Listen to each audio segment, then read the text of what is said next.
Ninawa. Macam nama orang ya. Kaum Ninawa. Kaum apa sayang? Ninawa. Yang terletak di negara Irak. Negara apa? Di negara Irak. Kaum itu maksudnya manusia sayang. Penduduknya itu menyembah berhala. Menyembah apa? Berhala. Mereka tidak menyembah Allah. Lalu lahirlah di situ Nabi Yunus. Nabi Yunus ini lain dengan orang-orang yang lainnya, tidak mau dia menyembah berhala. Dia selalu menyembah Allah. Ajaran Nabi sebelum Nabi Yunus. Ada Nabi sebelum Nabi Yunus, Nabi Adam, Nabi Idris. Nah, itu yang disembahnya adalah Allah. Melihat itu setelah Nabi Yunus yang tumbuh besar, Allah mengangkat dia menjadi nabi untuk mengajak kaum Ninawa itu menyembah Allah. Suatu hari Nabi Yunus mengumpulkan penduduk Ninawa itu. Wahai penduduk Ninawa, come on, come here, dekat sini. Semua berkumpul. Ada yang bilang, ada apa ini si Yunus ini? Mau bilang apa dia sama kita? Ada bilang, mungkin mau bagi-bagi sembako, katanya. Setelah semuanya penduduk Ninawanya sayang berkumpul, Nabi Yunus berpidato di depan. Wahai semua penduduk Ninawa, saya ajak kalian untuk menyembah Allah, karena Allah adalah Tuhan yang menciptakan kita dan seluruh dunia ini. La ilaha illallah, tiada Tuhan selain Allah, kata Nabi Yunus. Apa jawaban penduduk Ninawa? Saya pikir tadi mau bagi-bagi sembako. Rupanya mengajak menyembah Allah, tidak mau, karena nabi-nabi sebelumnya juga banyak menyembah Allah, katanya. Tak nampak saya Allah itu, katanya. Datang yang satu lagi, Nabi Yunus, kalau kau bisa menunjukkan wajah Allah itu macam mana, saya akan menyembah Tuhanmu itu, kata yang lainnya. Adalah yang Nabi Yunus itu sudah gila, katanya. Dibilangnya Nabi Yunus gila. Kemudian setelah itu bubar, gak mau lagi mereka mendengarkan Nabi Yunus. Akan tetapi Nabi Yunus tidak bosan. Setiap orang berjumpa dia selalu mengajaknya, hei kawan, Allah itu yang harus kita sembah, bukan berhala. Maka setiap kali dia mengingatkan orang-orang di penduduk Ninawa itu, orang-orang penduduk Ninawa selalu mengatakan Nabi Yunus itu gila.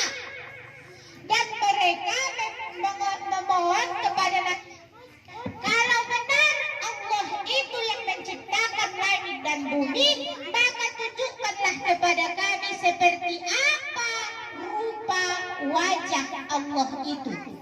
Itu yang dituntut mereka. Apa jawaban Nabi Yunus? Wahai penduduk Ninawa, nanti kalau kita sudah meninggal dunia akan ada yaumul ba'ts, yaitu hari pembalasan.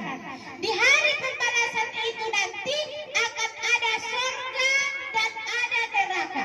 Surga itu adalah balasan bagi orang-orang yang berbuat kebaikan, sedangkan neraka bagi orang-orang yang berbuat kejahatan, kata Nabi Yunus. Itu pun tak paham orang itu, tak tahu orang itu. Itu semuanya bohong, kata orang itu. Nggak mau kami, itu bohong, katanya. Anda tak nampak juga, katanya. Akhirnya Nabi Yunus sudah lelah, berdoalah dia sama Allah.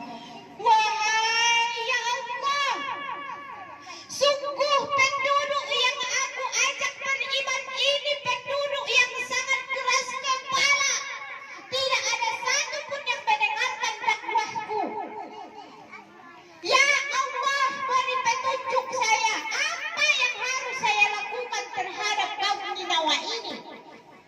Nabi Yunus.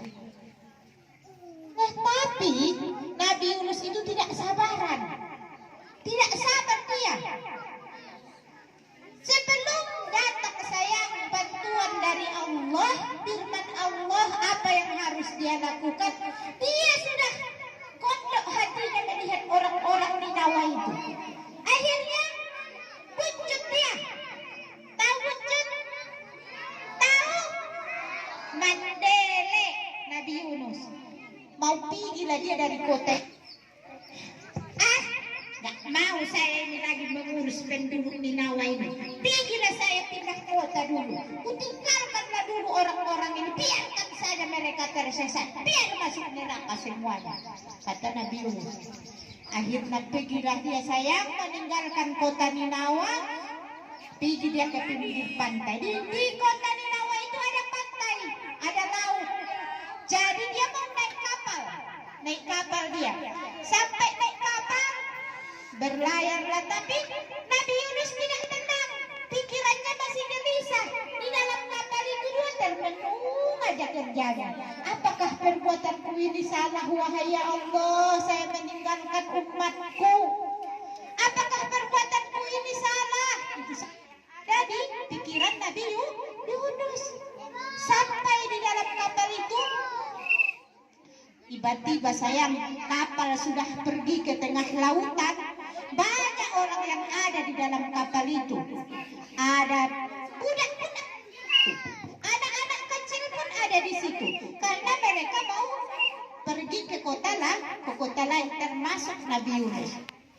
Tiba-tiba ada gelombang laut yang sangat besar naik pasang lautnya. Anginnya kuat, gelombangnya besar. Kapalnya terombang-ambing. Semua orang minta tolong, karamlah ini, kapal ini, kau tolong. Datang awak kapalnya, kapten dan kapten kapalnya, dibuanglah semua barang-barang ke laut untuk mengurangi beban kapalnya. Dibuang semua, dibuang. Itu pun masih mau tenggelam juga kapalnya. Lalu ada satu orang sayang di situ yang pintar. Orang pintar namanya kayak apa? Kayak dukun. Tahu dukun sayang? Dibilangnya gini, ada orang yang berdosa ini di kapal ini katanya. Harus kita buang itu orangnya katanya. Kalau sudah kita buang nanti aman ini katanya. Bagaimana cara mengetahuinya? Dibilang kapten kapalnya. Oh bisa. Kita undi saja. Siapa yang keluar namanya nanti di dalam undian itu akan kita buang ke laut katanya. Kalau gitu buat undian, buat tulis namanya termasuk Nabi Yunus di situ. Yunus ditulis, dimasukkan ke dalam kotak nama orang yang semua di kapal itu masukkan ke dalam kotak. Baru disuruhlah sayang, ayo kapten kapal ambil undiannya. Diambillah sayang satu, dibaca. Ya Allah, Yunus. Bacaannya di situ. Gak mungkin. Nabi Yunus itu kan orang baik. Gak mungkin dia berdosa. Kata orang-orang yang di situ karena tahu orang dia meneru orang-orang kebaikan. Gak mungkin dia berdosa itu. Gak usah dia. Yang lain itu katanya. Gak yakin orang. Baru kedua kali ambil lagi. Diambil lagi sayang undiannya. Baca. Dibaca lagi. Yunus. Dua kali nama Nabi Yunus. Masih Nabi Yunus juga. Kemudian nggak mungkin. Nggak mungkin itu. Yunus itu kan orang baik. Kata orang itu. Akhirnya ketiga kalinya pelan-pelan diambil sang kapten. Takut dia Nabi Yunus juga yang keluar. Baru dibacanya Yunus. 3 kali sayang diambil undiannya. Tetap Nabi Yunus yang keluar. Akhirnya dengan berat hati tidak percaya orang itu melemparkan Nabi Yunus ke laut. Cium, lempar ke laut. Sebelum dia nyampe di air laut sayang, datanglah ikan paus yang besar, kulitnya mengarah ke atas semua. Dimakannya Nabi Yusuf, ditelannya, ditelan ikan paus masuk ke dalam perutnya. Nabi Yunus sampai ke dalam perut ikan paus, gelap tiba-tiba dilihatnya dunia ini. Karena gelap di dalam. Adakah listrik dalam perut ikan paus sayang? Ada lampunya? Tidak ada. Gelap gulita.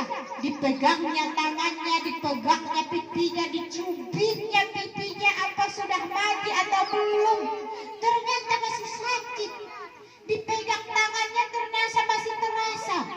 Akhirnya dia bilang, ya Allah, alhamdulillah ternyata saya masih hidup, katanya.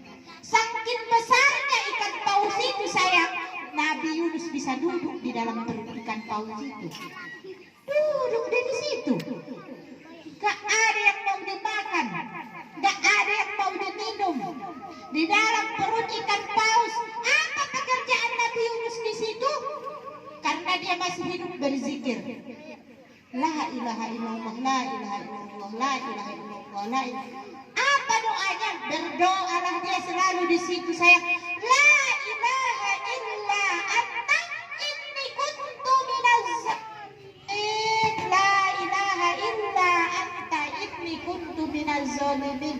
Tidak ada kekuatan selain darimu ya Allah, sesungguhnya aku termasuk orang-orang yang zalim, kata. Kenapa? Sudah menyesal Nabi Yunus telah meninggalkan kaumnya. Masuk dia ke dalam perut ikan itu sayang, itu hukuman dari Allah. Karena dia suka membela, tidak sabaran. Ditinggalkannya kaumnya. Nah, mati tidak jadi dalam perut ikan itu lama-lama? Mati tak? Tidak? Ternyata betul, tidak. Selama 40 hari, 40 malam dia sayang di dalam perut ikan itu sambil berdoa, La ilaha illa anta inni kuntu minaz zalimin.